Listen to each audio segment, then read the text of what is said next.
और सभी जितने भी ज्वाइंट मेंबर्स हैं मैडम को वेलकम करें। मैडम बहुत व्यस्त शेड्यूल में है। आज महिला स्पेशल सेशन में सारी महिलाओं को जो है एक ऐसा नॉलेज देके जाएंगे जो उनके जीवन में खुद के परिवर्तन तो लाएंगे ही, लेकिन और कई दुखियारी महिलाओं की जिंदगी में भी परिवर्तन लाएंगे। ऐसा उनका शानदार सेशन होता है।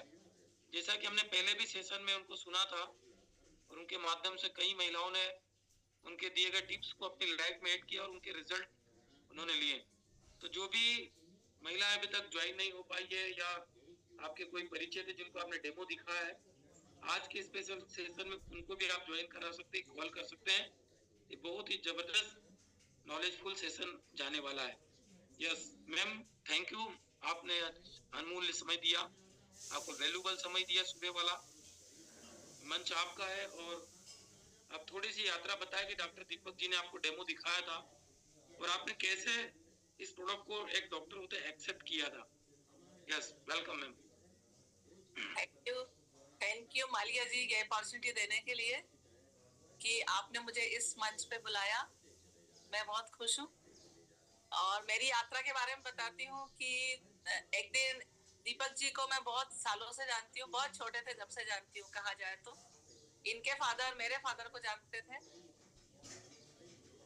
तो एक बार हमारे घर आए दीपक जी और बोले कि आपको मैडम कुछ मुझे बताना है जिसमें कि आपको पानी जो होता है, पानी भी नहीं बोला उन्होंने, तो बोला कुछ ऐसी चीज आपको बताना चाहता हूँ मैं कि जिससे हमारे शरीर में ऑक्सीजन का अमाउंट बढ़ जाए, डिहाइड्रेशन कम हो, रिहाइड्रेशन हो जाए। ऐसी ने 2-3 बातें बोली।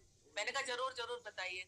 और फर्स्ट टाइम जब मुझे दीपक ने ये डिमॉन्स्ट्रेशन दिया पानी के बारे में, मुझे इतना अच्छा लगा, इतना अच्छा लगा कि हम क्या पी रहे हैं हमें पता ही नहीं हम क्या पी रहे हैं। मैंने बोला कि आज से हमारा दूसरा पानी बंद, जब तक मेरे मशीन नहीं लगती है आपके घर से मेरा पानी आएगा, मैं आज के बाद कोई दूसरा पानी पीऊंगी नहीं।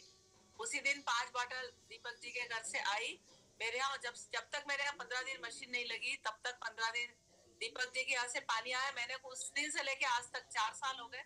4 सालों में मैंने कोई दूसरा पानी नहीं पिया। और इस पानी को पीने के बाद तो दुनिया की ऐसी कोई बीमारी नहीं, आप 300 बीमारी ले लो, ऐसी कोई बीमारी नहीं है जो ठीक नहीं हो, क्योंकि हमारा पूरा शरीर ही पानी से बना हुआ। और पानी ही हमारी सेल्स के अंदर नहीं जाएगा तो हम कैसे, डिहाइड्रेशन होगा, कैसे हम लोग हैप्पी और हेल्दी रहेंगे।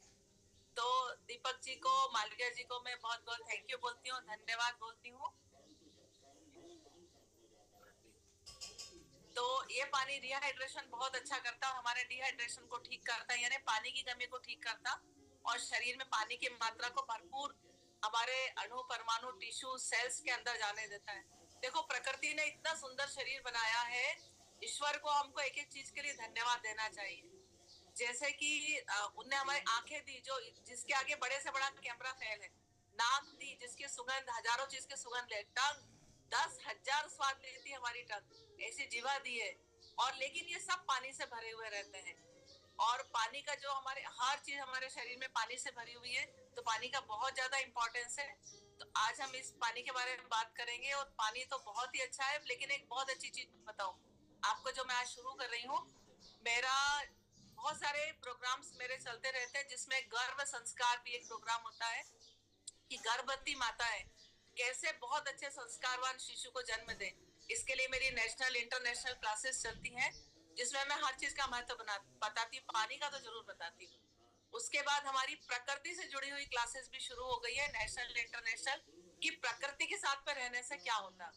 प्रकृति के साथ में रहने से बहुत ज्यादा फायदे होते हैं, मैं आपको बताऊंगी। तो आज हम एक छोटे से विषय पे चर्चा करेंगे जिसका नाम है इन्फ्लेमेशन। इन्फ्लेमेशन का मैं आपको हिंदी में अर्थ बताऊंगी कि इन्फ्लेमेशन का हिंदी में अर्थ होता है सूजन। हमारे पास जितने पेशेंट आते हैं, कई लोग बोलते हैं मैडम मुझे बहुत सूजन रहती, मेरे चेहरे पे सूजन रहती, मेरे पैर में सूजन रहती, मेरे पेट में दर्द होता, मेरे हाथ में सूजन रहती, मेरे पैरों में तो रहती रहती है। बहुत सारी तकलीफों से महिलाएं आती है, लेकिन सारी तकलीफों का मुझे एक ही कारण समझ में आता है, पानी की कमी। सच बता रही हूँ, ये सबसे मूल कारण है, जड़ है ये, हर बीमारी की जड़ है। कैसे कि जो ये मूल कारण जो पानी का है, तो इसके लिए मैं आपको बहुत सारी बातें बताऊंगी कि पानी की कमी जब हमारे शरीर में होती है ना, तो स्वेलिंग आने लगती है, शरीर में सूजन आने लगती है। वो सूजन ही हर बीमारी का कारण है।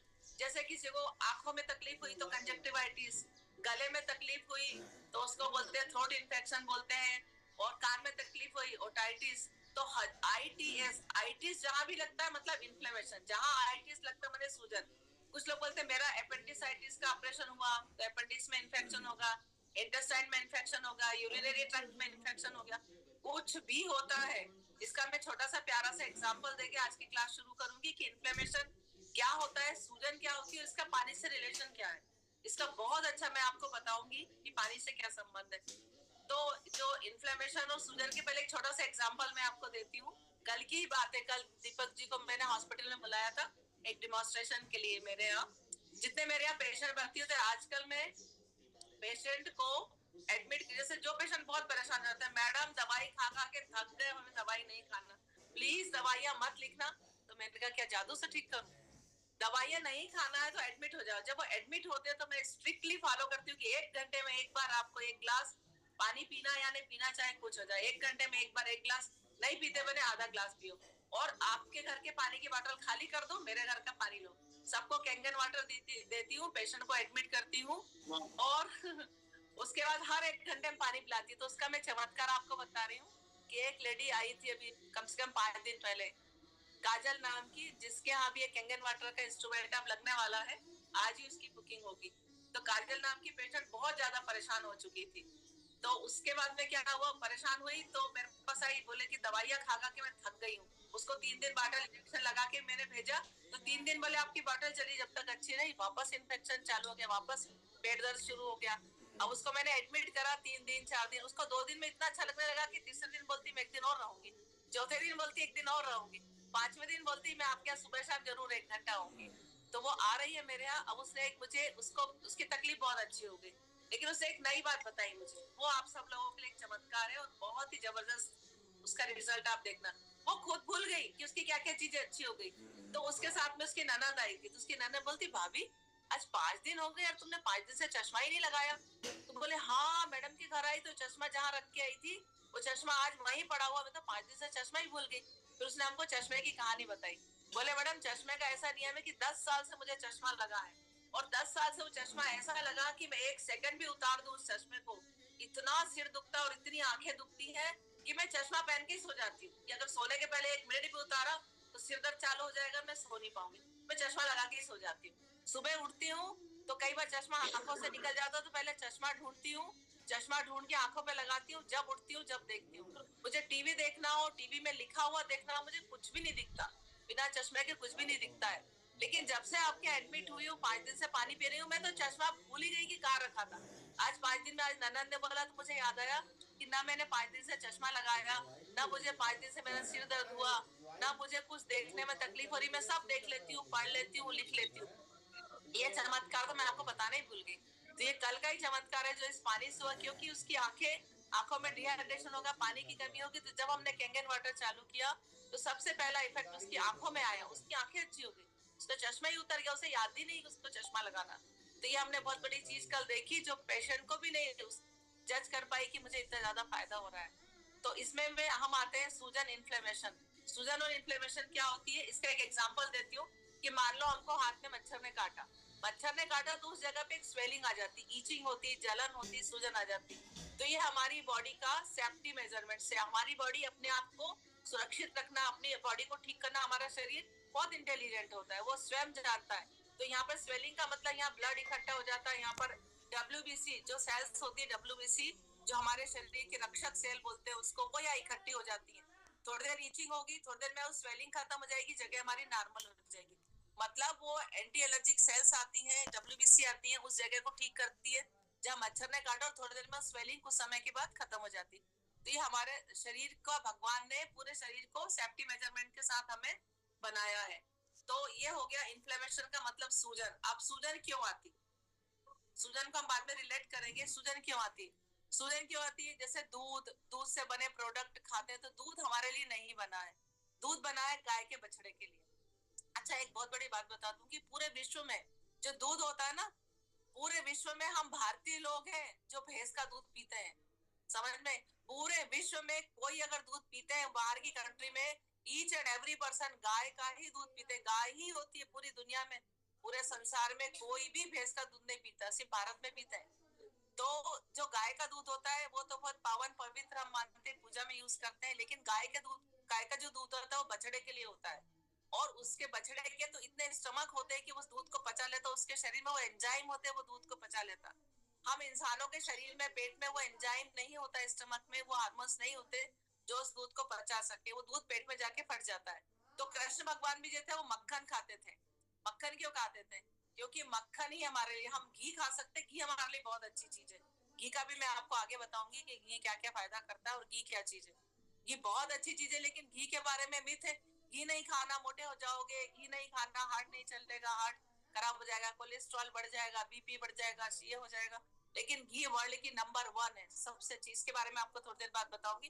तो हम सूजन पे आते हैं। इन्फ्लेमेशन किस किस चीजों से आता, सूजन किस किस चीजों से आती है? दूध पीने से सूजन आती है।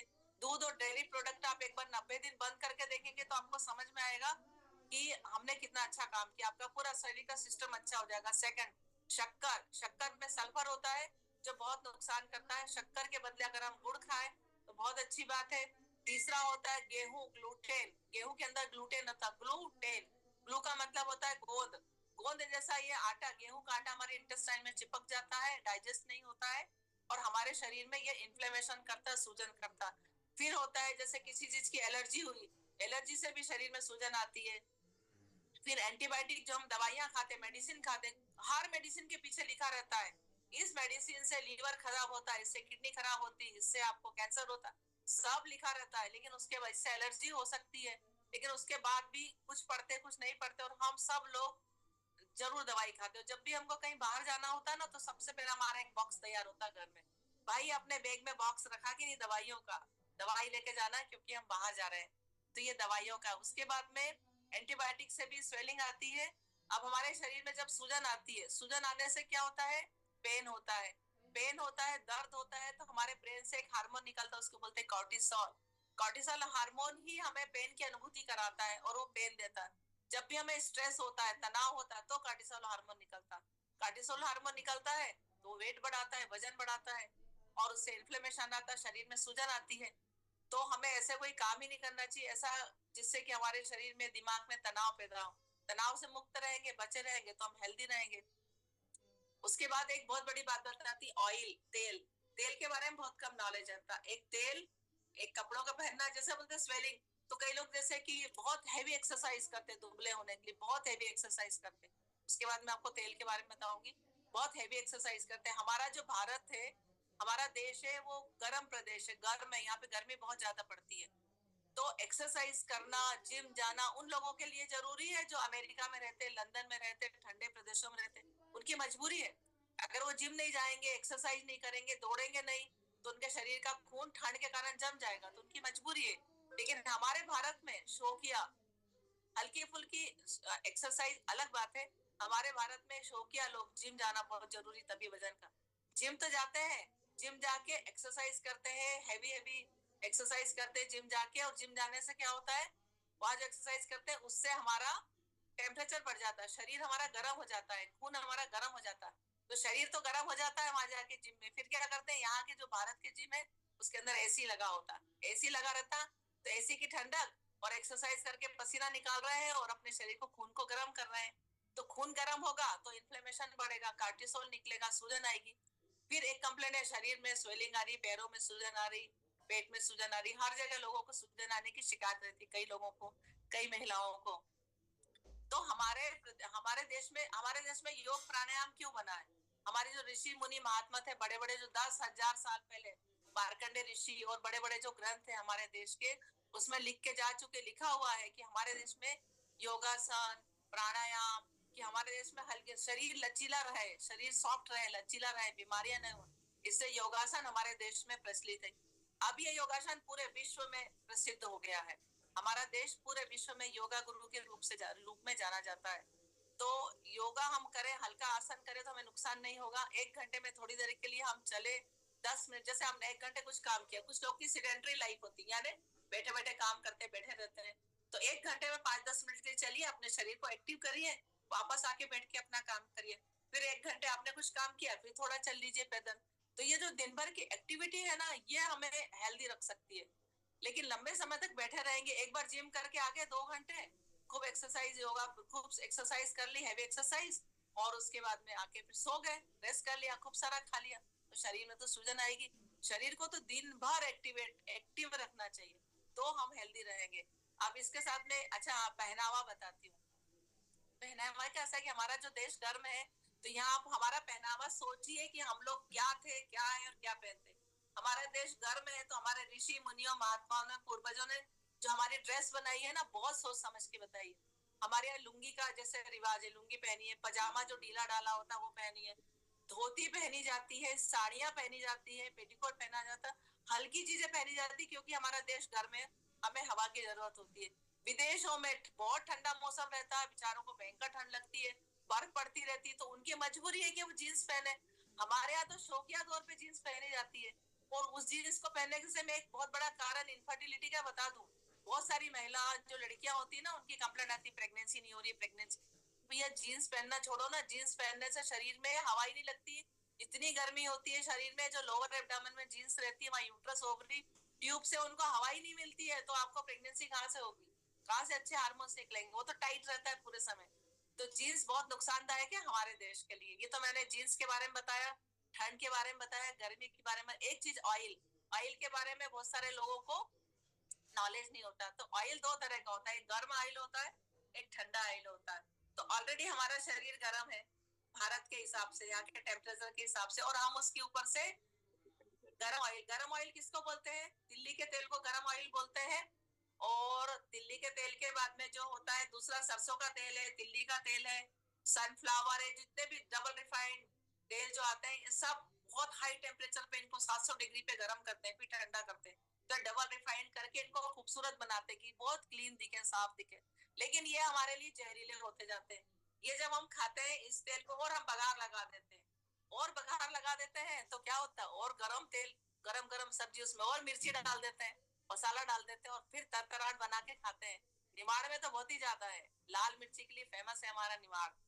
तो तेल, मिर्ची, मसाला खूब अच्छे से खाते हैं, फिर एसिडिटी होती है, गैस होती है, यूटीआई होता है, यूरिनरी इन्फेक्शन होता है, थ्रोट इन्फेक्शन होता है, क्या क्या नहीं होता, सारे इंटेस्टाइन खराब होती है, इंडाइजेशन होता है, कॉन्स्टिपेशन होता है, पाइल्स होते हैं, फिस्टुला होते हैं, फिशर होते हैं, 1000 बीमारियां होती है। तो जो गरम तेल होता है, ये हमारे शरीर को और गर्म करता है, और गर्म करता है, तो इन्फ्लेमेशन होता है। इन्फ्लेमेशन मतलब सूजन आती है शरीर में, पेटों में, हाथों में। तो दूसरा तेल हम आपको बताते हैं, जिसको बोलते हैं ठंडा तेल। अच्छा, जो गरम तेल होता है ना, उसमें ओमेगा 6 होता है, और जो ठंडा तेल होता है ना, उसमें ओमेगा 3 होता है। ओमेगा 3 हमारे शरीर के लिए बहुत ज्यादा इंपॉर्टेंट है। ऐसा नहीं कि तेल ना खाएं, तेल खाएं, लेकिन उसको समझ के खाएं। जैसे कि सबसे ठंडा तेल, फिर हम सोचेंगे मैडम सबको गर्म बोल रही है, फिर हम क्या खाएं, सब्जी किससे बनाएं। तो दो तेल दुनिया में, वर्ल्ड में दो चीजें होती जो नंबर 1 नंबर 2 होती। तो हमारे भारत में जो ठंडा तेल माना जाता है, उसको बोलते हैं, सब लोग जानते हैं, ठंडा तेल जो हमारे देश में माना जाता है, जो हमारे शरीर के लिए बहुत लाभदायक है, बहुत पावरफुल है, उस तेल को कहते हैं नारियल का तेल, कोकोनट ऑयल। केरल में कोकोनट ऑयल को सिर में लगाते हैं, कोकोनट ऑयल की मसाज करते हैं, कोकोनट ऑयल से सब्जी बनाते हैं। बाकी सारी सब्जियां कोकोनट ऑयल में बनती हैं। तो अधिकतर जो साउथ इंडियन होते हैं, केरल के लोग होते हैं, दुबले पतले स्लिम होते हैं, बाल उनके बहुत अच्छे बाल होते हैं। तो कोकोनट ऑयल ठंडा ऑयल होता है। कोशिश करें आज के बाद जो गरम तेल है उनको खाना छोड़ दें, कम से कम करें। सनफ्लावर बहुत इमरजेंसी है, रेयर है।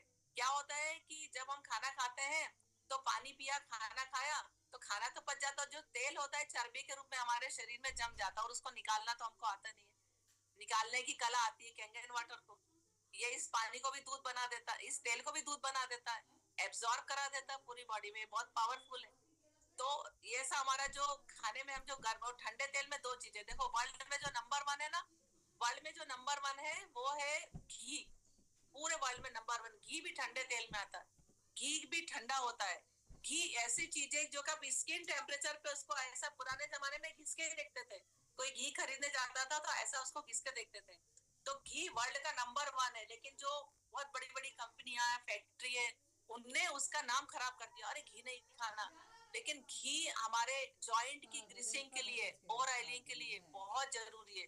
जैसे बचपन में हम लोग साइकिल चलाते थे ना, याद होगा हम सबको, बचपन में साइकिल चलाते थे, आज भी छोटे बच्चे चलाते हैं। तो छोटे बच्चों को बहुत क्रेज होता था कि जो साइकिल की चेन होती है ना, उसकी ओवर ऑयलिंग करना है, उसमें ऑयल डालना है, तभी वो अच्छी स्मूथ चलेगी। ऐसे ही हमारा शरीर है, इसमें अगर घी नहीं खाएंगे, घी नहीं डालेंगे, तो जॉइंट पेन होंगे और बहुत सारी बीमारियां हो जाएगी। जो हमारी इंटेस्टाइन होती है ना, इंटेस्टाइन को भी घी चाहिए होता है। इसलिए आजकल एक नया फार्मूला बोला जाता है, जब आप खाना खाने बैठे तो सबसे पहले आप 2 चम्मच घी पी लीजिए। घी पी लीजिए, फिर उसके बाद में सलाद खाइए। सलाद खाइए, सलाद क्या होता है, प्री और प्रोबायोटिक होता है। जब सलाद खाते हैं ना, तो हमारे जो अंदर बैक्टीरिया होते हैं, लैक्टोबैसिलस, बहुत सारे बैक्टीरिया होते हैं जो हमारे खाने को डाइजेस्ट करते हैं। तो वो बैक्टीरिया बहुत खुश हो जाते हैं कि वाह, मुझे मेरा खाना मिल गया। तो वो बिल्कुल तैयार हो जाते हैं और अच्छे अच्छे एंजाइम्स निकालना शुरू कर देते हैं, जो हमारे खाने को बहुत अच्छा डाइजेस्ट करता है। कुछ लोग बोलते हैं क्यों खाए सलाद, हमें सलाद बिल्कुल पसंद नहीं, हमारी थाली में तो रखना ही मत, हम तो सलाद खाएंगे नहीं। भैया सलाद नहीं खाओगे तो खाना नहीं पचेगा। तो 2 चम्मच घी, इसका एक बहुत अच्छा एग्जाम्पल दूंगी अभी आपको मैं घी का। तो पहले 2 चम्मच घी पीजिए, चलो आपसे सादा घी नहीं पीते बनता है, तो आप उस घी में इतना सा काली मिर्च डाल लीजिए, चुटकी भर, और काली मिर्च डालिए, काला नमक डालिए और सौंठ डाल लीजिए, और 2 बूंद नींबू के डाल लीजिए। उसके बराबर टेस्टी कुछ नहीं होगा, उसको आप पी के देखिए, लेकिन कुनकुना होना चाहिए, गर्म होना चाहिए, उसको इतना टेस्टी लगता है। अब इसका एग्जाम्पल देती हूँ आपको, बहुत प्यारा सा एग्जाम्पल है। आपने घर में बर्फी बनाई, एक थाली में बर्फी ली, बर्फी का जो मटेरियल बनाया उसको डायरेक्ट थाली में डाल दिया और जमा दी, तो क्या जमेगी? नहीं जमेगी, निकाल ही नहीं पाओगे आप, चिपक जाएगी थाली से। अब जब उस थाली में हम सब लोग, चाहे हम कितने भी गांव में, विलेज में रहते, हमारे पूर्वज पहले थाली में घी लगाते थे, घी लगाने के बाद बर्फी का मटेरियल उसमें डाल के फिर बर्फी बनाते थे। क्यों लगाते थे भाई, की क्या जरूरत है, डायरेक्ट डाल दो, चिपक जाएगा। वही सिस्टम हमारे इंटेस्टाइन में होता है कि जब हमने घी पी लिया 2-3 चम्मच, तो हमारी इंटेस्टाइन हो गई स्मूथ, स्मूथ हो गई इंटेस्टाइन। उसमें जब हम खाना खाते हैं तो हमारा खाना चिपकेगा ही नहीं, हमारा खाना अच्छे से डाइजेस्ट होगा और अच्छे से मोशन बन के, स्टूल बन के निकल जाएगा। तो हमारा तो मतलब क्लीनिंग होगी, झाड़ू लग गई हमारे इंटेस्टाइन में। पहली झाड़ू घी से लग गई, बहुत से चिकनाहट आ गई, तो हमारा खाना नहीं चिपकेगा। दूसरा होता है ये हमारा फाइबर, क्या बोलते हैं इसको, सलाद। सैलेड में फाइबर होता है, फाइबर से हमारे प्री प्रोबायोटिक बन गए, हमारे जो अंदर के इंटेस्टाइन के बैक्टीरिया है उनको उनकी पसंद की चीज मिल गई, पहले उनको खुश कर दो, वो अच्छे एंजाइम निकालेंगे, फिर दाल चावल सब्जी रोटी खाओ तो बहुत अच्छा पचेगा, बहुत अच्छा पचेगा तो हम हेल्दी रहेंगे, हेल्दी रहेंगे तो हमको क्या बोलते किसी तरह की बीमारी नहीं होगी। अच्छे अच्छे लोग, जैसे हम लोग कई बार सुनते हैं, पान तंबाकू नहीं खाते, बीड़ी सिगरेट नहीं पीते, ड्रिंक नहीं करते, फिर भी उनको आंतों का कैंसर हो रहा। क्यों हो रहा भाई, क्यों हो रहा आंतों का कैंसर? क्योंकि उनका शरीर एसिडिक हो रहा है, वो पानी नहीं पीते हैं, पानी की वैल्यू नहीं समझते हैं कि अच्छा पानी क्या होता है। अच्छा पानी पियोगे, हमारा पूरा शरीर अंदर से भगवान ने अल्कलाइन बनाया है। और एक बहुत बड़ी बात बताऊं आपको, कि जो गंगोत्री है, गंगोत्री, यमुनोत्री, और जो भी पहाड़ों से जो नदी निकलती है, पहाड़ों से हम लोग दर्शन करने जाते हैं, गंगा जी, यमुना जी, गंगोत्री यमुनोत्री जाते हैं ना, और जहाँ से गंगा जी निकली हुई है, तो ईश्वर ने तो हमें अल्कलाइन वाटर दिया है, ईश्वर ने हमको अल्कलाइन वाटर दिया है। जो गंगोत्री यमुनोत्री से निकलता है, वहां जाके टेस्ट करिए कैंगन वाटर का, वो गंगोत्री का पानी और कैंगन वाटर सेम निकलेगा, सेम। लेकिन हम इंसान इतने खराब हैं कि हमने गंगा जी के पानी को दूषित कर दिया है। कपड़े डालना, नहाना, धोना, कचरा डालना। आप और नर्मदा जी, हमारी नर्मदा जी तो इतनी पावन है, इतनी पवित्र है कि गंगा जी में 100 डुबकी लगाओगे तो पापों से तरोगे। नर्मदा जी के तो दर्शन करने मात्र से हम तर जाते हैं, हमको पुण्य मिलता है। इतनी पावन नगरी के किनारे हम रहते हैं, मतलब हम कितने भाग्यशाली हैं।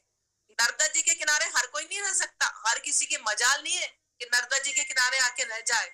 नर्मदा जी के किनारे वही रह सकता है जिसने पूर्व जन्म में ऋषि मुनि के रूप में गुफाओं में, कंदराओं में, हिमालय में तपस्या की है, वही आज नर्मदा जी के किनारे है, स्थापित है। तो हम बहुत पुण्यवान है, हम लोग भाग्यशाली हैं कि माँ नर्मदा जी ने अपने किनारे हमको रहने का सौभाग्य दिया है। तो ऐसी पावन नगरी के लिए मैं बोल रही थी कि पानी की हमको बहुत कीमत समझना चाहिए, बहुत वैल्यू करना चाहिए। भगवान ने तो हमें दे दिया कैंगन वाटर जैसा पानी। तो जापान वाले बड़े इंटेलिजेंट थे, गंगोत्री आए, गंगा जी को समझा, पानी की एल्कलाइन का जो पावर है उसको समझा और वैसा गंगोत्री उन्हें अपने जापान में बना ली जाके, और हमारे देश में है तो हम उसकी वैल्यू नहीं समझते। तो उस गंगोत्री के पानी को, नर्मदा जी के पानी को भी हमने बहुत गंदा कर रखा है। एक महात्मा है ओंकारेश्वर में, तो उनसे वहां मिलने गई थी, एक मार्कंडे ऋषि आश्रम में। मार्कंडे ऋषि सबसे प्योर पावरफुल ऋषि माने जाते हैं, जो 10,000 साल पहले हमारे देश के 18 महापुराण ग्रंथ देवी भागवत दुर्गा सप्तशती लिख के चले गए, बहुत पावरफुल। तो उनकी वो भी है, जहाँ वो तपस्या करते हैं ना, वो जगह आज भी ओंकारेश्वर में है।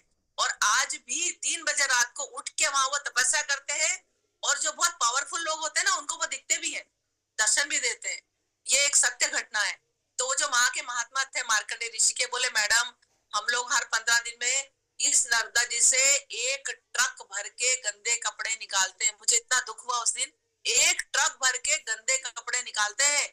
इतनी गंदगी लोग डालते हैं नर्मदा जी में कि हमको दुख होता है कि इससे पावनी पवित्र गंगा, इसकी हम पूजा करते हैं, इसकी हम परिक्रमा करते हैं, जिसकी परिक्रमा में नंगे पैर चलते हैं, जिसकी परिक्रमा में बड़े बड़े मतलब बिजनेसमैन हो, बड़े बड़े पैसे वाले लोग हो, अमीर लोग हो, गरीब लोग हो, कोई नहीं कुछ सोचता और नर्मदा जी की परिक्रमा करने निकल जाता है। इतनी पावन नदी को जितने भी लोग आज इस प्रोग्राम को सुन रहे हैं, संकल्प लेंगे कि हम कोशिश करेंगे जीवन में कि अपनी नर्मदा जी को हम पवित्र रखने की कोशिश करें, जिसके किनारे हमें जन्म लेके परिवार सहित रहने का सौभाग्य मिला है। ऐसे नर्मदा जी के हमें दर्शन मिल रहे हैं।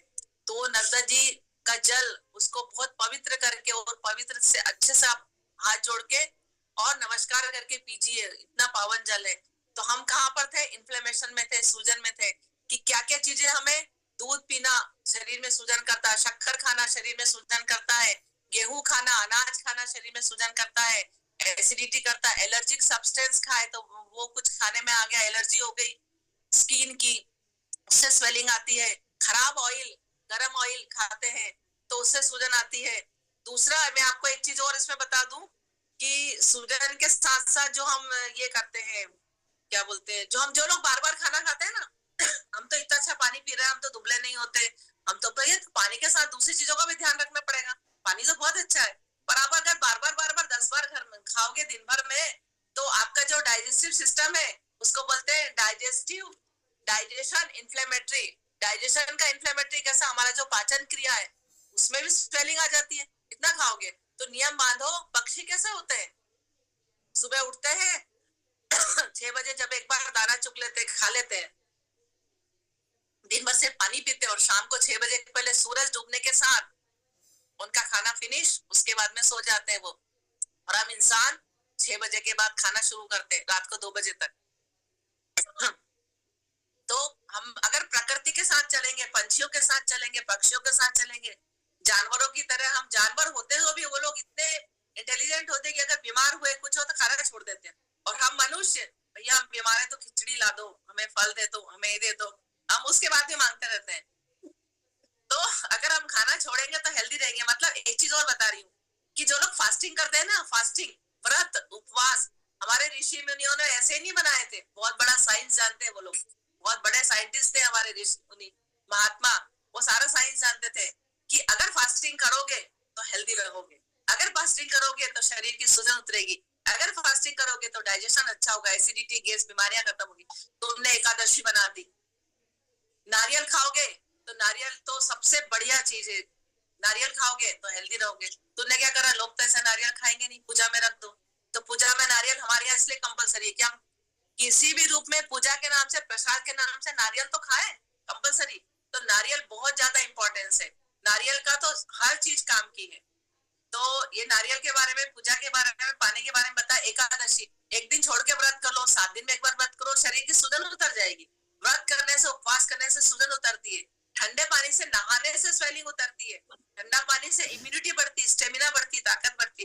पर ठंडे पानी में स्नान, कुछ, अरे मैडम कल एक पेशेंट आई, अरे मैडम तुमने ठंडा पानी बोला, मेरे को तो सर्दी हो गई। तो मैंने बोला जी नहाने का तरीका सीख लो। धड़ से ठंडा पानी डाल दिया, ऐसा नहीं नहाते, नहाने का तरीका होता है। नहाने का तरीका हमको आ गया। नहाने के तरीके में बहुत अच्छी बात याद आई कि नहाने का, स्नान का क्या होता है। जो हमारे ऋषि मुनि होते हैं ना, वो रात को 3 बजे उठते हैं, उनका स्नान का टाइम होता है 3 से 4। क्यों? क्योंकि देवी देवताओं की पूजा करनी रहती है। 3 से 4 में ऋषि मुनि स्नान करते हैं, 4 से 5 में देवी देवता स्नान करते हैं। और जो 5 से 6 का टाइम होता है या 5 से 7 का टाइम होता है, उसमें स्नान इंसान इंसान हम लोग इंसान स्नान करते हैं। और जो 7 बजे के बाद का टाइम होता है ना, जो 7 बजे 8 बजे 9 बजे 10 उठते हैं नहाते हैं, वो राक्षसों का टाइम होता है। तो ये स्नान का हमारे ग्रंथों में टाइम लिखा हुआ है, ये साइंटिफिकली प्रूव्ड हमारे उसमें ग्रंथों में लिखा हुआ, मैं मेरे हिसाब से नहीं बोल रही हूँ। तो स्नान का मैं आपको तरीका बताती हूँ। जब भी आपको स्नान करना, चाहे बर्फ पड़ रही हो, चाहे आप किसी बड़ी नदी में हो, ठंड पड़ रही, कुछ भी हो, अगर आप ठंडे पानी से नहाओगे तो हेल्दी रहोगे। लेकिन नहाने का सुबह का स्नान हमेशा ठंडे पानी से होना चाहिए। शाम का स्नान जब आप सोने जा रहे हो, कहीं से थक के आए हो, शाम का स्नान गर्म पानी से होना चाहिए सोने के पहले। तो ठंडे पानी से कैसे स्नान करना, सबसे पहले अपने दोनों पैरों पे, पैरों की उंगलियां, पैरों के अंगूठे ना, वहां आप ठंडा पानी डालिए। जैसे ही आप वहां ठंडा पानी डालोगे तो हमारा शरीर बहुत इंटेलिजेंट है, ये जान जाएगा अरे स्नान, ये लोग स्नान करने वाले हैं, ठंडा पानी पैरों में आ गया, नस नाड़ियां जागृत हो जाएगी, एक्टिवेट हो जाएगी। पैरों में पानी डालने के बाद घुटने के ऊपर आप पानी डालिए। घुटने पे पानी डाल के अपने आधे पैर को पानी आपने डाला, उसके बाद में आप कमर तक पानी डालिए। और हमारा जो अम्बलाइकस होता है, नाभि, नाभि से हमारे पूरे शरीर की 72,000 नस नाड़ियों का कंट्रोल रहता है। तो नाभि पे पानी डालिए, एक हाथ को ऐसे रख दीजिए नाभि पे, और नाभि पे पानी डालिए, पूरे शरीर को पता चल जाएगा, ब्रेन को पता चल जाएगा स्नान की क्रिया आरंभ हो गई है। और उसके बाद में नाभि से डालने के बाद में फिर आपका जो राइट कंधा है, क्योंकि लेफ्ट साइड में हमारे हार्ट होता है, तो राइट साइड में पानी डालिए, राइट साइड में पानी डालिए। उसके बाद लास्ट में हार्ट की तरफ, जो ना कई लोग क्या होता है 3-4 बजे रात को नहाने गए, मर गए, हार्ट अटैक आ गया, तो सीधे लेफ्ट हार्ट पे पानी डाल दिया, लेफ्ट हार्ट पे सबसे आखिरी में, उसके बाद डालिए लास्ट में सिर के ऊपर पानी डाला जाता है। तो ये नहाने का तरीका, आप नहा के देखिए, ठंडी ना लगेगी, बिल्कुल नहीं लगेगी। और नहाने के साथ में क्या होता है कि कई बार क्या होता है, बहुत सारे लोगों से बातचीत करते हैं, बहुत सारे लोगों से मिलते जुलते हैं, तो हमारे अंदर कई लोगों की नेगेटिव एनर्जी आ जाती है। उससे क्या होता है, जैसे आप भीड़ में गए, शादियों में गए, प्रोग्राम में गए, और आने के बाद क्या होता है कि आने के बाद में इसमें देना गर्म पानी, आने के बाद में हाथ पैर दुखते हैं, बुखार आ जाता है, सिर दुखता है, कुछ भी प्रॉब्लम होता है। तो उस नेगेटिव एनर्जी को कैसे निकालें, तो बहुत अच्छा तरीका है। मैं एक तरीका बताती हूँ सबको कि मैं आज ना 5 मिनट ध्यान भी कराऊंगी। उस ध्यान की हम इंटेंसिटी देखेंगे, उस ध्यान की हम अनुभूति देखेंगे कि वाकई में जो शक्तियां इस समय शिव शक्ति व्याप्त है पूरे ब्रह्मांड में, तो उसकी हम अनुभूति करेंगे आज 5 मिनट के लिए। तो मैं बता रही थी नहाने के बारे में बता रही थी मैं आपको। तो नहाते समय जो नमक, एक मुट्ठी भर के नमक डाल दीजिए, जो खड़ा नमक मिलता है ना मार्केट में, उसका एक बोरा भर के, मेरे यहाँ तो बोरी भर के आता है नमक, खड़ा नमक, उसको मैं पिसवा के रख लेती हूँ। और मेरे जितने बाथरूम है घर के, वॉश बेसिन, हॉस्पिटल में मरीजों के भी वॉश बेसिन नल है, वहां सब तो एक कटोरा भर के प्लास्टिक का हो या चीनी का हो, कांच के, उसमें नमक रखा रहता। तो नमक से अगर हमने गंदे संदे मरीज देखे, नेगेटिव लोग देखे, बात हुई, कुछ भी हुई, तो नमक से हम लोग हाथ जरूर धोते हैं। एक बाल्टी हमारे नहाने के पानी में नमक जरूर डलता है। और कई बार कुछ पेशेंट बोलते हैं मैडम सिर बहुत दुख रहा है, सिर बहुत दुख रहा है, मैं बोलती एक मुट्ठी नमक ले और सिर में ठोक दे, ऐसे ठोक के और पानी से नहा ले, सब निकल जाएगा। और एकदम उसके बाद नेक्स्ट डे उसका फोन आता है, मैडम मैं बहुत अच्छी हो गई। तो बहुत सारी चीजें दुनिया में होती है कि बिना दवाई के हम हेल्दी कैसे रह सकते हैं, वो मेरा पूरा टॉपिक है। तो उसमें क्या होता है कि आप बाल्टी में पानी में वो डालिए, नमक डाल के नहाइए जरूर पक्के से। कोई लोग शावर से नहाते हैं तो मग में पानी में नमक डाल दीजिए, नहा के फिर अच्छे पानी से नहा लीजिए। दूसरा, नहाते समय अगर हो सके तो, ये कंपल्सरी नहीं मैं जो बोल रही हूँ, मैं तो नहाने का तरीका बता रही हूँ कि बहुत अच्छे से कैसे नहाया जाए। तो नहाने की बाल्टी में 2-4 बूंद गुलाब जल डाल दीजिए, इत्र की 2 बूंदे डाल दीजिए, और अच्छे से प्रेम से खुश होके, और फिर उसको आह्वान करिए, उसमें ऐसा हाथ घुमाइए। जल, जल बहुत पावरफुल होता है, जल से आप जैसी बात करोगे ना वैसा हो जाता है। जल से बातें लौट के आती है, जैसे ब्रह्मांड में आप कुछ बोलोगे ना तो पलट के आएगी, जल से भी आप बातें करोगे ना तो वो भी पलट के आएगी। हम जैसी बात करेंगे ना वैसे अणु परमाणु की सेटिंग चेंज हो जाती है पानी के अंदर, इतना पावरफुल होता है पानी।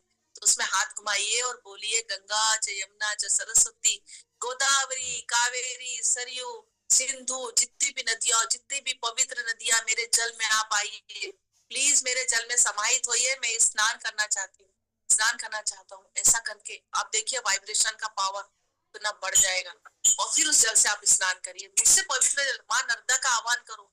कई लोग नहीं जा पाते बड़े बूढ़े घर के, नर्मदा जी आह्वान करो पानी में, उससे नहलाओ अपने बड़े बूढ़े को, उनको वही फल मिलेगा जो नर्मदा जी के जल में मिलता है।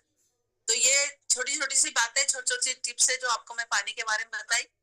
उसके बारे में हम इन्फ्लेमेशन को कैसे ठीक करें, हमने बताया सूजन आ गई शरीर में, इन्फ्लेमेशन हो गया, आप ठीक कैसे करें। ठीक करने के लिए 1-1 घंटे में पानी पीने की आदत डालें। दूसरा, मैंने दूध छोड़ने के लिए बोला, शक्कर के बदले गुड़ शुरू करिए। जो आप नमक खाते हैं ना हम लोग, सफेद नमक, टाटा नमक की भी कहानी बताऊंगी आपको। टाटा नमक जो हम शुरू कर, मेरे पास बहुत सारे टॉपिक हैं, कितना टाइम है? टाइम है मैडम अभी। अच्छा अच्छा, तो हम लोग नमक के बारे में भी बताऊंगी। तो खाने में जो हम सादा नमक खाते हैं ना, टाटा नमक या भास्कर नमक, उस नमक को छोड़ के सेंधा नमक पे आ जाइए, तो ब्लड प्रेशर आधा तो यूं ही कंट्रोल हो जाएगा। 1-1 घंटे में पानी पिएंगे वही बीपी कंट्रोल हो जाएगा। और आपके 1-1 घंटे में पानी पिएंगे ना तो शुगर भी कंट्रोल हो जाएगी। क्योंकि क्या होता है कि शुगर का मतलब क्या होता है, शुगर को मैं आपको समझाती हूँ। जैसे 2 ग्लास में पानी है, शुगर बढ़ गई, शुगर बढ़ गई, तो शुगर, कई लोगों को पता नहीं शक्कर बढ़ गई, शक्कर होता क्या मैडम, शक्कर बढ़ गई बोलते हैं, डॉक्टर बोलते हैं हमारा मीठा बंद कर दे। होती क्या, जैसे 2 ग्लास में आपने पानी भरा, 1 ग्लास में आपने 1 चम्मच शक्कर डाली और 1 ग्लास में आपने 10 चम्मच शक्कर डाली, दोनों को घोला और दोनों ग्लास को लुढ़का दो, कौन सा पानी तेज चलेगा? 1 चम्मच शक्कर वाला पानी तेजी से दौड़ेगा, और जिसमें 10 चम्मच आपने शक्कर डाल दी वो धीरे धीरे लुढ़केगा। क्यों? क्योंकि पानी मोटा हो गया। ऐसे ही हमारे खून में अगर 1 चम्मच शक्कर है, मतलब 90 से 100 मिलीग्राम पर डेसिमल, तो वो हमारा ब्लड पूरे शरीर में दौड़ेगा, ब्लड सर्कुलेशन बढ़ाएगा, ऑक्सीजन पहुंचाएगा, पानी पहुंचाएगा, अच्छे से न्यूट्रिशन पहुंचाएगा। और उसमें 10 चम्मच शक्कर मिली है, मतलब शुगर 200, 250, 300 हो गई, तो बेचारा धीरे धीरे धीरे लुढ़केगा, चलेगा।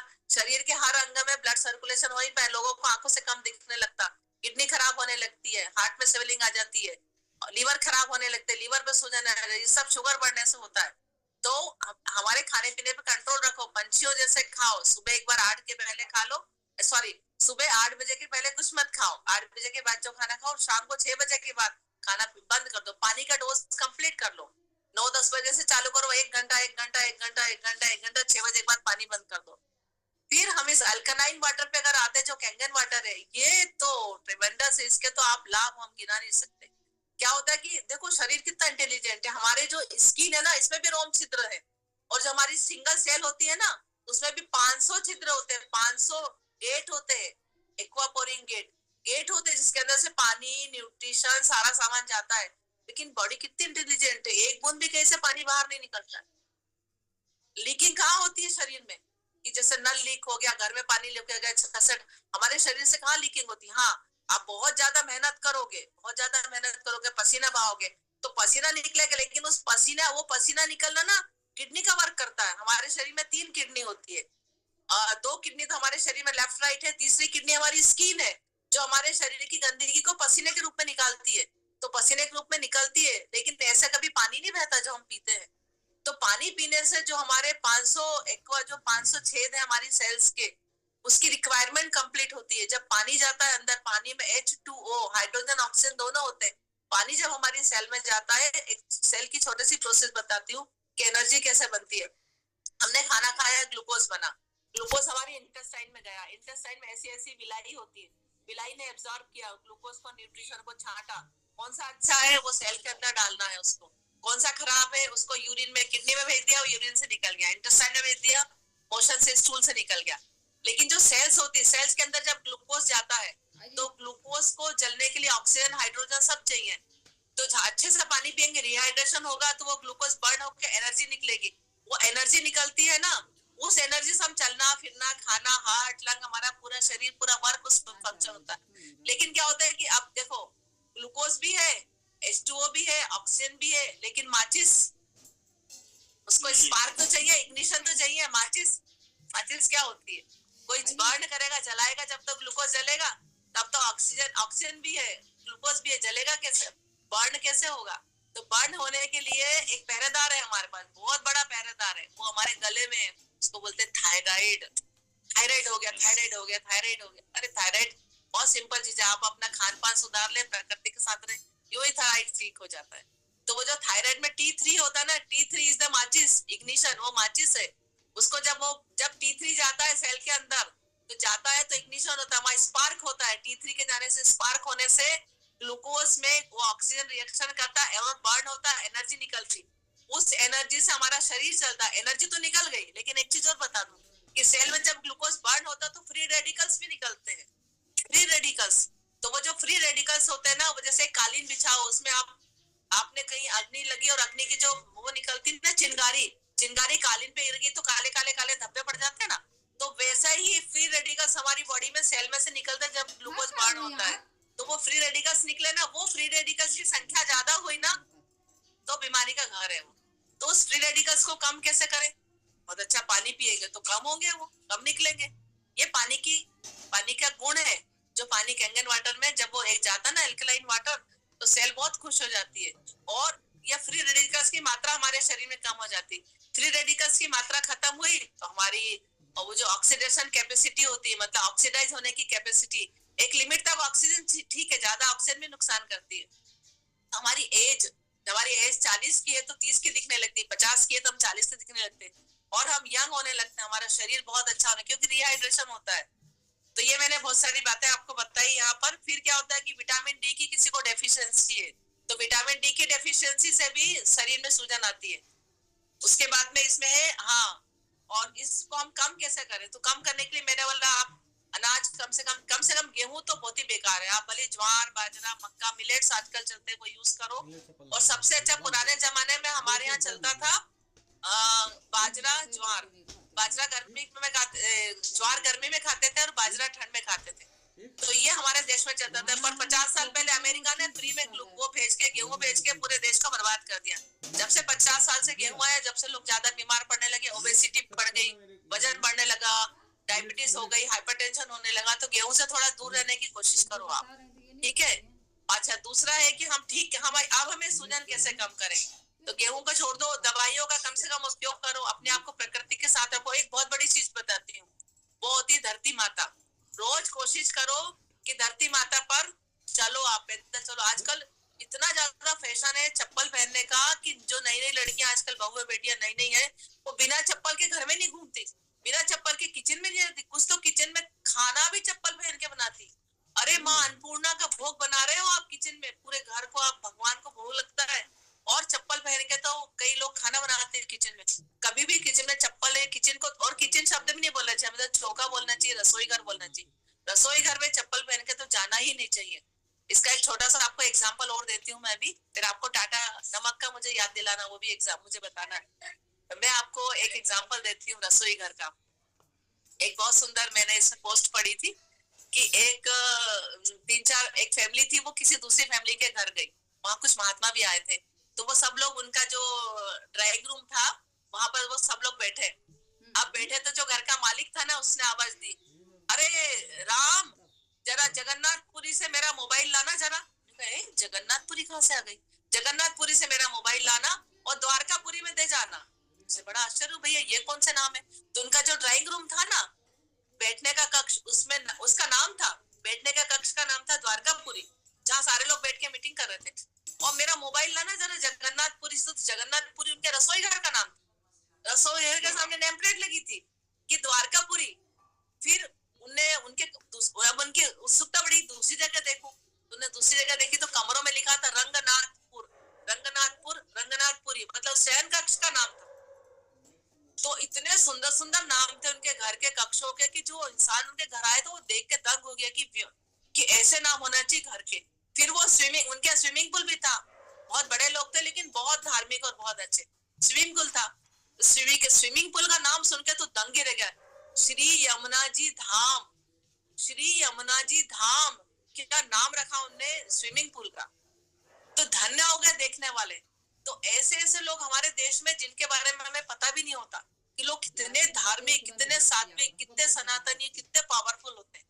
तो हम सबको इनसे छोटी छोटी टिप्स जो आज मिल रही है, कॉपी बनाए, नोट करें, इन सब चीजों को अपने घर में उतारे, अपने रसोई घर का सुंदर सा नाम रखे भगवान के ऊपर। बोले तो उनने पूछा कि आपने फिर उन्हें उसको बहुत उत्सुकता है कि भाई आपने ये ऐसा नाम क्यों रखे अपने सब कक्षों के? तो बोलता है कि भाई इसके बहाने भगवान के नाम मुंह से निकलते दिन भर, द्वारकापुरी निकलता, जगन्नाथपुरी निकलता, रंगनाथ जी निकलता, जमुना जी निकलता, सबके नाम तो निकलते हैं। तो सोचो कि कितनी अच्छी बात है। ये मुझे बहुत अच्छी बात लगी उन लोगों की। तो इसके बाद मैं आपको बताती हूँ कि जमीन के बारे में बताती हूँ, जो हमारा मदर अर्थ होता है, मिट्टी पे, जमीन पे रहना। तो आजकल एक और सिस्टम बता दूं मैं आपको, नमक की बात मुझे याद देना है, बहुत अच्छा एग्जांपल है वो भी। और मैं आपको बताती हूँ, आजकल लोग बच्चों को लेके सैटरडे संडे होता था ना, मॉल जाना है, मॉल जाना है, बड़े बड़े मॉल जाना है, बड़ा मॉल का क्रेज है। अरे बच्चों को लेके गार्डन में जाओ, बच्चों को लेके धरती माता पे जाओ, जंगल में जाओ, प्राकृतिक जगह में जाओ, बच्चों को नंगे पैर चलना सिखाओ, बच्चों को मिट्टी में खेलना सिखाओ, बच्चों को रेत पे खेलना सिखाओ, बच्चों को पेड़ों से लिपटना, पेड़ों को प्यार करना सिखाओ। पेड़ों का जो वोल्टेज होता है ना, 0 वोल्ट होता है, 0 वोल्ट होता है पेड़ पौधों का। जैसे ही आप लिपटोगे अपने शरीर का 0 वोल्ट हो जाएगा। और जो धरती माता का 0 वोल्टेज, 0 वोल्ट होती है धरती माता, 0। जैसे आप पाँव रखते हो 10 सेकंड में आपके शरीर का वोल्टेज 0 हो जाता, और जैसे ही 10 सेकंड में आपके शरीर का वोल्टेज 0 हो जाता ना, धरती माता से इलेक्ट्रॉन आने लगते, इलेक्ट्रॉन आने लगते, इलेक्ट्रॉन। इन इलेक्ट्रॉन की डेफिशिएंसी से हमारे शरीर में दर्द होता है। और जैसे धरती माता पे आप चलना शुरू करोगे, आप एक्सपेरिमेंट करके देख लो, चलो 1 घंटा, आधा घंटा चलो धरती माता पे, आपके शरीर के ना सारे दर्द 15 दिन के अंदर खत्म हो जाए, स्वेलिंग ना उतर जाए। आपकी धरती माता में अथाह पावर है, अथाह शक्ति है कि वो आपका इन्फ्लेमेशन दूर करे, आपकी सूजन दूर करे, आपको हेल्दी रखे। तो 0 वोल्ट में धरती माता के ऊपर नंगे पैर चलने की आदत डालिए। चप्पल तो सबसे खराब चीज है दुनिया की। लोग जरा सा निकलते चप्पल पहले पैर में डालेंगे। मेरा तो ऐसा हो गया आजकल, दूसरों के लिए काम कर करके मैं चप्पल ही पहनना भूल जाती, मुझे याद ही नहीं रहता। फिर मुझे याद आती है यार अस्पताल में हूँ, कहीं अस्पताल में कोई खराब सी जगह भी रहती है, तो ऐसा नहीं हो कि इन्फेक्शन से बचने के लिए कभी कभी पहनना जरूरी। मुझे तो चप्पल की भी याद नहीं रहती। मेरा गार्डन बना हुआ है, जिस मेरे तो प्राकृतिक क्लासेस चालू कर दी। मेरे गार्डन में आओ, मिट्टी डली है, रेत डली है, पेड़ पौधे लगे, खूब घूमो वहां पर और अपने आप को हेल्दी करो। ये सारा काम मैंने मरीजों के साथ शुरू कर दिया। मेरे मरीज बड़े खुश हैं। आज का वीडियो बड़ा प्यारा बना है। मैंने 3 लोगों को भर्ती किया इस पानी के लिए और प्रकृति के साथ रहने के लिए। उसके साथ 6 लोग और आ गए, वो टोटल 9 हो गए। एक कमरे में एक, तो एक कमरे में 2-3 और जैसे वो लोग ये ध्यान, योगा, प्राणायाम मेरी क्लासेस के बारे में सुनते हैं ना, अब देखना कल उनके घर से 10 लोग आ जाएंगे। मैडम तुम कुछ करो कि मत करो, हमको हम तुम्हारी क्लास अटेंड करने दो।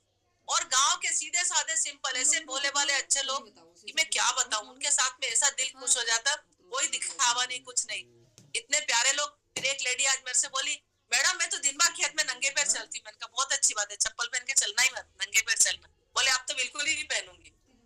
तो ये इतनी अच्छी बात है। अच्छा दूसरा और बताऊं कि कई लोग 4th 5वीं 6ठी बिल्डिंग पे रहते हैं, तूने धरती पता नहीं कब से नहीं देखी, पता नहीं कब से गार्डन नहीं गए, पता नहीं कब से मिट्टी में गए। तो कल मेरा एक इंटरनेशनल प्रोग्राम चलता है लंदन से, गर्भ संस्कार। क्योंकि लंदन में, अमेरिका में सब दूर जरूरी गर्भ संस्कार, वो लोग समझते ही नहीं क्या होता है, क्योंकि वहां पर संस्कृति नहीं है। वहाँ माँ को माँ नहीं समझते, पिता को पिता नहीं समझते, वहाँ कोई रिलेशन नहीं, इमोशन नहीं है, बस पैसा पैसा है, भव्यता है। पर अंदर जो हमारे अंदर इमोशंस है ना, वो अमेरिका लंदन में नहीं है। वहां भी मेरी क्लासेस चलती। तो कल गर्भ संस्कार की क्लास थी मेरी। तो उस क्लास में एक लेडी ने बोला कि हम लोग मल्टी स्टोरेज बिल्डिंग में रहते, तो 5 साल से मैंने धरती नहीं देखी, मैं नीचे ही नहीं उतरी। 5 साल से मैंने देखा ही नहीं कि पेड़ पौधे, एक बगीचा आपने आज याद दिलाया। अब मैं कल से रोज बगीचे में जाऊंगी और मिट्टी में नंगे पैर चलूंगी। तभी मुझे बोले, अब तभी मुझे बच्चे नहीं हो रहे हैं। तो तब उसको समझ में आया कि फर्टिलिटी का कितना बड़ा कॉज है। धरती तो हमारे सारे प्रॉब्लम खींच लेती है। तो अच्छे हार्मोन्स निकलेंगे, जब एस्ट्रोजन, प्रोजेस्टेरॉन, कोलेस्ट्रॉल अच्छा बनेगा, तो फिर हमारी कितने प्रॉब्लम, इनफर्टिलिटी खत्म होती है। जैसे सूजन खत्म हुई शरीर की, आपने बहुत अच्छा वाला पानी पिया, आपका यूरिनरी इन्फेक्शन बिना गोली के खत्म हो जाएगा। जैसे ही आपने अच्छा वाला पानी पिया 1-1 घंटे में कैंगन वाटर, आपका गले का थ्रोट इन्फेक्शन खत्म हो जाएगा। जैसे ही आपने अच्छा पानी पिया, वैसे ही आपका यूरिनरी, आपका अस्थमा ठीक हो जाएगा। आप देखिए इसको एक्सपेरिमेंट करके, अस्थमा ठीक हो जाएगा, आपका इंटेस्टाइन का इन्फ्लेमेशन ठीक हो जाएगा। एक होता है irritable bowel syndrome, IBS। Irritable bowel syndrome में मेडिकल में कोई दवाई नहीं है, वो ठीक होता है कैंगन वाटर पीने से। और सोरियासिस का मेडिकल वाले हाथ जोड़ लेते भाई, कोई दवाई नहीं कि सोरियासिस ऐसी स्किन की बीमारी होती है, इसका कोई इलाज नहीं, वो ऑटोइम्यून डिजीज बोलते है ना। उस तो ऑटोइम्यून डिजीज ठीक ही नहीं होती, लेकिन इस पानी में इतना दम है कि उसको ठीक कर सकते। क्यों? क्योंकि एक कोर्स में जा रहा है, एक सेल्स में जा रहा है, एक सेल्स में जाके काम कर रहा है। अणु परमाणु बहुत छोटे पतले हैं इसके, ये कहीं भी घुस जाते हैं, कहीं भी घुस के काम कर लेते हैं। ब्रेन को रिहाइड्रेट रखता है, स्मरण शक्ति बढ़ जाती है। आप देखिए तो सही कि क्या क्या फायदा करता है। अब नमक का थोड़ा सा बता देती हूँ। धरती का 0 वोल्टेज तो आप देखिए, पेड़ों के साथ रहिए, प्रकृति के साथ रखिए। एक कोलंबिया में एक स्टडी हुई थी, कोलंबिया मेडिकल कॉलेज की स्टडी आई थी। तो 25 लोगों को उन्होंने शहर में एक होटल में बंद कर दिया और 25 लोगों को जंगल में छोड़ा है और टेंट बना दिए। और उनसे मोबाइल ले लिया 7 दिन के लिए, मोबाइल में नहीं मिलेगा, उसको बोलते हैं डिजिटल डिटॉक्स। 7 दिन में हम सभी को एक दिन डिजिटल डिटॉक्स, मतलब आज हम मोबाइल नहीं छूएंगे, और मोबाइल छुएंगे एक दिन बिल्कुल नहीं। तो डिजिटल डिटॉक्स मतलब दूर। और जैसे रात में हम लोग सोते हैं तो एक आदत डाली आज से कि कमरे के बाहर रहे मोबाइल, कमरे में ले ही ना जाए सोने के कमरे, है ना। तो वो कोलंबिया के लोगों का क्या किया, जो 25 लोगों को जंगल में छोड़ दिया 7 दिन के लिए, वो सारे पेशेंट डायबिटीज और हाइपरटेंशन के थे। 25 इधर 25 उधर, 25 होटल में सारी सुख सुविधा दी उनको, और 25 जंगल में टेंट लगा दिए, वहीं चूल्हे पे खाना बनाओ, लकड़ियों पे खाना बनाओ और वहीं खाओ पियो रहो। 7 दिन बाद दोनों को मेडिकल कॉलेज में लाया गया, दोनों का ब्लड प्रेशर और शुगर की जांच की गई। तो जो 25 होटल में थे ना, उनका तो ना ब्लड प्रेशर कम हुआ ना शुगर कम हुई, लेकिन जो 25 जंगल से आए थे ना टेंट में रह के, उन सब के बीपी नॉर्मल हो गए, उन सब की शुगर कंट्रोल हो गई। तो प्रकृति में कितनी शक्ति है, कितना पावर है।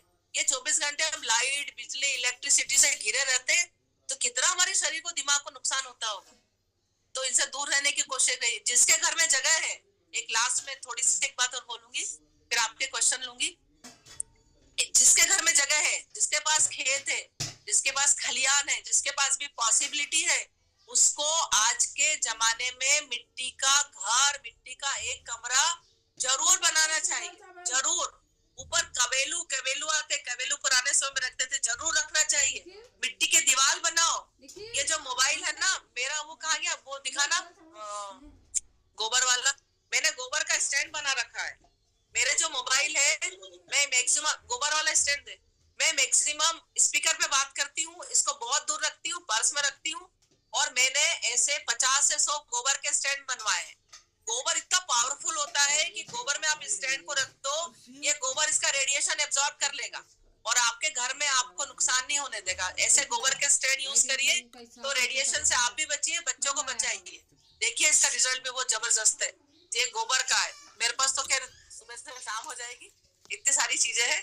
तो एक नमक का बताती हूँ आपको लास्ट में कि एक बार मैं बॉम्बे गई थी, तो वहां मुझे टाटा फैक्ट्री है जो नमक की, उसके वो मिले मुझे मैनेजिंग डायरेक्टर, बहुत बड़ी पोस्ट पे थे टाटा नमक के। तो वो जो बहुत बड़ी पोस्ट पे थे, तो उनसे मेरी बातचीत चल रही थी। बोले मैडम टाटा नमक तो नहीं, मैंने कहा आप तो टाटा के वो मैनेजिंग डायरेक्टर, आप बुराई कैसे कर रहे हो। अरे मैडम एक दिन मैंने फैक्ट्री में निकलते हुए देख लिया, कुछ प्रोडक्ट बना रहे थे हमारे फैक्ट्री वाले, तो प्रोडक्ट बनाते बनाते एक जगह से कुछ सफेद सफेद चीज निकल के ढेर लग गई, मतलब उसका बाई प्रोडक्ट। तो वो जो बाई प्रोडक्ट निकला ना, तो वो बाई प्रोडक्ट जो निकला वो नमक जैसा दिख रहा था। तुमने उसको चख के देखा, दिखाया, तो वो नमक जैसा टेस्ट आया। तो तब से टाटा नमक वाले उस जो उनका बाय प्रोडक्ट निकला था, उसको थैलियों में नमक की तरह भर के बेचते, वो असली नमक है ही नहीं। तभी तो हम इतने बीमार पड़ते हैं, ब्लड प्रेशर बढ़ता है, एसिडिटी होती है, गैस होता है, क्या क्या चीजें हमको होती है। तो अपने आप को हेल्दी रखिए, प्रसन्न रखिए, स्वस्थ रखिए। और विटामिन डी, हाँ विटामिन डी की बात बताते हो आपको। विटामिन डी जो है फ्री में मिलता हमारे देश में, फ्री में मिलता है विटामिन डी। 10 मिनट रोज धूप में बैठिए, 20 मिनट बैठिए, 25 मिनट बैठिए, घी पीजिए सुबह। एक एक्सपेरिमेंट करके देखो, 1 महीना सुबह से सो के उठो, 4 चम्मच घी, जो मैंने बताया था कैसे बनाना, 4 नहीं पीते मैंने, 2 पी लो, लेकिन 3-4 चम्मच का रिजल्ट अच्छा। उस पे एक पीडियाट्रिशियन है, बहुत बड़े पीडियाट्रिशियन का रिसर्च चल रहा है कि 4 चम्मच सुबह से सो के उठो, 4 चम्मच घी पियो और धूप में चले जाओ, आधा घंटा धूप में बैठो, यहाँ पे धूप लगने दो। तो वो घी से बहुत अच्छा वाला कोलेस्ट्रॉल बनेगा, गुड कोलेस्ट्रॉल, गुड कोलेस्ट्रॉल बनेगा और विटामिन डी बनेगा। और गुड कोलेस्ट्रॉल बना तो एस्ट्रोजन, प्रोजेस्टेरोन, टेस्टोस्टेरोन हार्मोन बनेंगे बहुत अच्छे। और ये सारे हार्मोन इनफर्टिलिटी वाले प्रॉब्लम, बच्चे नहीं होने वाले प्रॉब्लम दूर करेंगे। लड़कियां वो चिड़चिड़ी होती है तो वो शांत रहने लगेंगी। महिलाओं को मेनोपॉजल या कुछ भी एमसी से रिलेटेड प्रॉब्लम है, पोस्ट मेनोपॉजल जो महिला जिनका एमसी चला गया, सबको विटामिन डी मिलेगा, सबके शरीर में अच्छा हार्मोन्स बनेंगे, सब हैप्पी रहेंगे, खुश रहेंगे। तो विटामिन डी के लिए, अच्छा हमें तो टाइम नहीं मिलता, हम धूप में कैसे बैठे, अरे सब्जी काट लो धूप में बैठ के, पेपर पढ़ लो, चाय पी लो, सब्जी काट लो, घर का कुछ कोई भी बिनने चुनने का काम कर लो, पर धूप में तो बैठो। किसी भी बाहर जाके धूप में बैठो, पूरा परिवार बैठ के धूप में चाय पियो, धूप में कुछ स्नैक्स ले लो। धूप फ्री में विटामिन डी मिल रहा है, उसको ग्रहण करो। तो विटामिन डी लोगे तो विटामिन डी भी फ्री में मिल रहा है, कोलेस्ट्रॉल भी बहुत अच्छा बनेगा, अच्छा कोलेस्ट्रॉल, अच्छा वाला कोलेस्ट्रॉल बनेगा, तो फिर हमारे अच्छे हार्मोन्स बनेंगे, हम हैप्पी रहेंगे, बीमारियां नहीं होगी। कितने सारे प्राकृतिक तरीके बीमारी दूर करने के। और बहुत अच्छा वाला कैंगन वाटर पियोगे तो जादू जादू जादू जादू, ऐसा जादू होगा कि आप कल्पना नहीं कर सकते। उसका एक और एग्जांपल देती हूँ, मैं फिर अपनी बात को समाप्त करूंगी कि मेरे यहाँ एक लेडी आई, एक लेडी थी, डॉक्टर गौरव अग्रवाल है खंडवा में, बहुत सारे लोग जानते भी होंगे। तो डॉक्टर गौरव, मूंदी की एक लेडी थी, उसको डॉक्टर गौरव अग्रवाल ने भर्ती किया अपने हॉस्पिटल, क्योंकि उसको ना यूरिन नहीं होती थी। तो गई तो डॉक्टर साहब ने नली डाल दी, यूरिन निकाल दी, घर चली गई। अब नली डाल दी, यूरिन निकाल दी, घर चली गई। घर में फिर यूरिन, फिर 2 बजे रात को लाए। तो डॉक्टर ने बोला क्या है तू चाहे, तो बोले क्या करूं डॉक्टर साहब, यूरिन होना ही बंद हो गई, होती नहीं तो मैं क्या करूं, घबराहट होती है, पेट में यूरिन भर जाएगी। तो डॉक्टर साहब ने बोला मैं तेरे को ना 15 दिन भर्ती कर देता हूँ अब यहीं। उसको रोज 15 दिन भर्ती किया, एंटीबायोटिक दिए, बाटल इंजेक्शन सब लगाए, रोज नली से 8 बार पेशाब निकाले। फिर डॉक्टर ने कहा मैं तो परेशान हो गया, तू नली डाल देता हूँ, तू तेरे घर जा। अब वो नली डाल के बेचारी घर चलेगी। 15 दिन तक घर में पेशाब की थैली खाली करती रही। 15 दिन फिर आई, डॉक्टर बोले हाँ अब तो अच्छी हो गई, आज नली निकाल देता हूँ। नली निकाल दी, फिर घर गई, फिर यूरिन रुक गई। मतलब ऐसा करते करते 4 महीने हो गए। आखिरी में डॉक्टर साहब ने हाथ जोड़ के बोला 8 नली तू मेरे से ले जा, वो तेरे घर ही निकाला कर पेशाब, तो अब मत आना मेरे, मैं तेरे को ठीक नहीं कर सकता। अब ये किसी ने मेरा नाम बोला, फिर वो मेरे पास आई, तो ऐसा ऐसा प्रॉब्लम है मैडम, क्या आप ठीक कर सकते हैं? मैंने कहा कर सकती हूँ बिना दवाई के। बोले क्या बात करते हैं? मैंने कहा हाँ। तो मैंने कहा पर मेरा 7 दिन भर्ती रहना पड़ेगा, मैं दूर दूर से इलाज नहीं करती। तो वो 7 दिन के लिए, अब वो बोले भर्ती तो हो जाऊं मैडम, बहुत इंटरेस्टिंग है ये वाली बात। 7 दिन भर्ती तो हो जाऊं मैडम, पर क्या बताऊं मेरे साथ बहुत मुसीबत है, मेरा पति और मेरा बच्चा। मैंने कहा क्यों, पति और बच्चे क्या मुसीबत आ गई? बोले 8 साल का बच्चा घर में कैसे अकेला छोड़ू। मैंने कहा ले आ भाई, उसका भी हम खर्चा उठा लेंगे, खाना पीना सब देंगे। फिर बोले मेरा पति। मैंने कहा पति को क्या हो गया? बोले पति 8 दिन पहले बस से गिर गया तो रीढ़ की हड्डी टूट गई, तो चलता ही नहीं है, बिस्तर पे पड़ा हुआ। मैंने कहा उसको भी लिया। वो स्ट्रेचर से लेके आई, स्ट्रेचर से, एम्बुलेंस से, अपने गांव से, मुद्दी से मेरे पास हॉस्पिटल में लेके आई। उसको भी एक पलंग दिया, बच्चे को भी दिया, उसको भी दिया, एक रूम दे दिया, 3 पलंग दे दिए। तीनों को खिलाया पिलाया, 8 दिन खाना वाना सब मेरे घर से।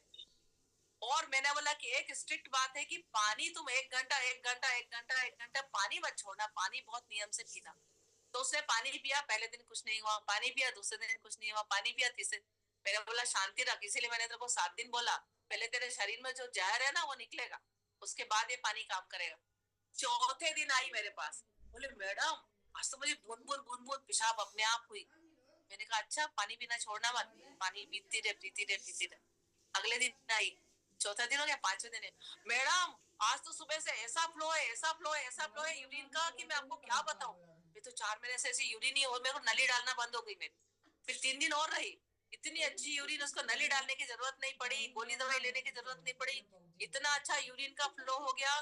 फिर वही लेडी अभी थोड़े दिन पहले, 1 महीने के बाद मेरे पास वापस आई और बोले मैडम मैं इतनी अच्छी हो गई, मैं आपको कितनी दुआ दूं, कितना धन्यवाद दूं कि मैं क्या बताऊं। तो हम जो कैंगन वाटर की सेलिंग करते हैं, जो बताते हैं ना, तो ये हम दुआ कमा रहे हैं, दुआ हम हमारे बच्चों के लिए कमा रहे हैं। हमको दुआ मिलती है इससे, जब किसी की तकलीफ दूर होती है ना, तो वो हृदय से हमको धन्यवाद देता। कल तो एक आदमी आया, मैंने ये प्रोग्राम के लिए कल ही की बातें बुलाया, कोई मेरे पैर पड़ता तो मुझे शर्म भी आती है, लेकिन कब किसी के अंदर श्रद्धा होता आप उसको रोक भी नहीं सकते। तो क्या हुआ, अचानक ऐसा होता है, वो कल आया, उसकी बेटी, उसको हम तनु के पापा, उसकी बेटी का नाम तनु है। तो तनु एक ऐसी लड़की थी, 15 साल की, सनावत में रहती, ये जानते हैं अपने, क्या नाम है इनका, दीपक, दीपक जी जानते हैं उसको, क्योंकि दीपक के यहाँ से वो लोग पानी लेते हैं, थोड़े गरीब है, स्कूल में चपरासी है वो, लेकिन दिल बहुत बड़ा है उसका। 15 साल की बेटी को 1 साल से इंदौर ले जा के परेशान था, दवाई दवाई दवाई, लड़की का पेट ही नहीं बंद होता, पेट, उससे स्कूल जाना ही छोड़ दिया। 15 साल की लड़की ने, इतना पेट दुखता है स्कूल कैसे जाऊं। तो मैंने बोला तनु के पापा आप गरीब हो तो मैं कम पैसे ले लूंगी, पर आप मेरे हॉस्पिटल में भर्ती कर दो। तो बोले मैडम माँ बेटी, मैंने कहा माँ बेटी दोनों को 7 दिन खाना खिला दूंगी, यही छोड़ दो। तो 7 दिन मेरे घर माँ बेटी रही, 7 दिन खाना खिलाया, 7 दिन पानी पिलाया। उस लड़की को आज 1 महीना हो गया, इतनी अच्छी हो गई, इतनी अच्छी हो गई। तो कल उसके पापा आए थे डिमॉन्स्ट्रेशन देखने, जब ये डिमॉन्स्ट्रेशन देखा दीपक भाई का तो बहुत खुश हुए। बहुत खुश होने के बाद जैसे सीढ़ी उतरे ना, फिर सीढ़ी से उतर के दौड़ के वापस आए। मैंने कहा कुछ भूल गए होंगे। आए तो मेरे चरणों में ऐसा पाँव पकड़ लिए, ऐसा चरणों में प्रणाम किया। मैंने कहा भैया मेरे पैर क्यों पड़े? बोले मैडम जितनी दुआ दूं ना उतना कम है, मेरी लड़की को आपने इतना अच्छा कर दिया, मेरी बीबी को भी डायबिटीज थी, वो भी उसके साथ साथ अच्छी हो गई, मैं आपको कैसे धन्यवाद करूं। तो कैंगन वाटर देने से हम दुआ कमाते हैं, आशीर्वाद लेते दूसरों का, हमको, हमारे परिवार को। तो पैसा लोग कुलक्ष्मी भी कमाते गलत तरीके से, लेकिन हम लोग गैंगन वाटर में यदि यूज करते हैं, गैंगन वाटर को किसी को समझाते, तो हम शुभ लक्ष्मी लेके आते हैं अपने घर में। शुभ लक्ष्मी है। थैंक यू वेरी मच, धन्यवाद। वाह, थैंक यू मैम, बहुत ही अल्टीमेट और माइंड ब्लोइंग सेशन डिलीवर करने के लिए। और आज जितने भी लगभग